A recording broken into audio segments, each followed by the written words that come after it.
I wish more women knew that there is no reward for suffering. We hear things like, I want us to go through hell and back together. And of course, there is something beautiful about loyalty. There's something beautiful about standing beside your partner when life gets difficult, because life will get difficult. There will be seasons where one person needs more support than the other. But I don't think that loving somebody through these seasons is suffering. That's partnership. There's a big difference between loving somebody through a difficult season and choosing a relationship that continuously creates difficult seasons. Those are not the same things. Because if a man tells you, I want to go through hell and back with you, I want to ask you something. Are you facing hell together because life put you there? Or are you constantly finding yourself in hell because of the choices he keeps making? There's a difference between a man who says, life is difficult right now, we'll get through this together, and a man whose decisions, behaviors, lack of responsibility repeatedly make your life harder. And then expects your loyalty to prove that you love him. The healthy version, that's a difficult season. The toxic one, that is a pattern. There's no trophy for how many times you forgive someone. There's no prize for staying through the most disappointment. There's no reward for being able to say, I stayed when everyone else would have left. There's your sign. Again, I ain't talking about sticking with your partner through difficult seasons. This is when there are difficult patterns that they're continuously putting you through, and there's no reason for it other than they're just treating you very poorly. I think a lot of women have been conditioned that their suffering is kind of the proof and the depth of their love. That if you stay long enough, forgive enough, sacrifice enough, understand enough, eventually all that suffering will be rewarded. But what if it isn't? And it's often not if it's toxic. What if the relationship doesn't become magically healthy just because you've endured it for so long? What if the person doesn't appreciate everything that you've sacrificed? What if you spend years proving to someone that you won't leave to someone who never gave you a reason to stay?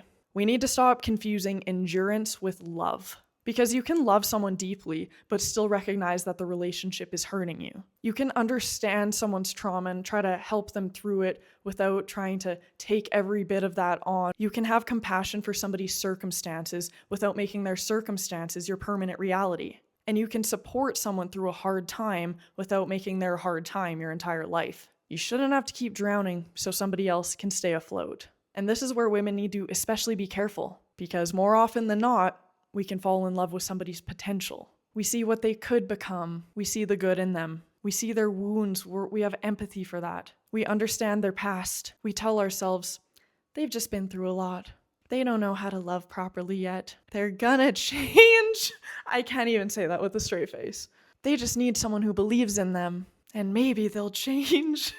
No, they won't. But here's the part that I wish more women understood. You don't have to be there for the transformation. Again, we are talking about toxicity, a toxic relationship where they're using all these things, just hoping that you'll understand why you're getting treated so poorly. You don't have to destroy yourself while waiting for somebody to become the person they could potentially be. You are allowed to say, I believe you can become better, but I don't want to keep being hurt while you figure it out. That ain't selfish. That is self-respect. Because sometimes the strongest form of love isn't staying.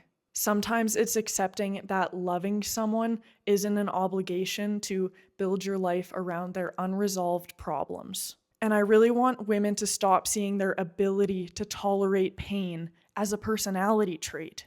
Being understanding is beautiful. Being forgiving is beautiful. Being loyal is beautiful. But if your loyalty requires you to betray yourself, it's no longer loyalty. Taking their mistreatment constantly, that's not loyalty to yourself, it's self-abandonment. And I truly think one of the biggest lies we've been told is that relationships are supposed to be hard. Yes, relationships require work. Communication is work, compromise is work, growing together is work, apologizing is work, learning each other's needs, that's work. But being constantly anxious about where you stand because they're not putting you as a priority, that's not just, oh, relationships, yeah, they're difficult. Being repeatedly disrespected, that's not just relationships take work. Feeling like you have to earn basic consideration, that's not love being difficult. That's a relationship giving you information. And sometimes we need to stop asking, how much more can I really handle? And instead start asking, is this something we're facing together or something this person just keeps bringing into my life?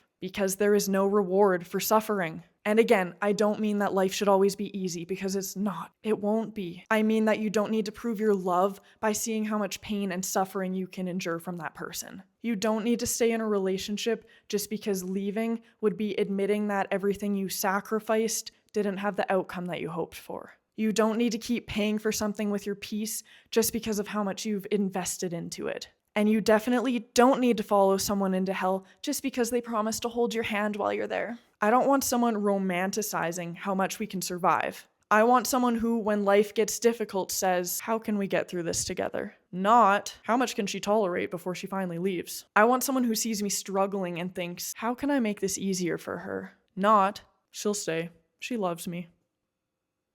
Like, really?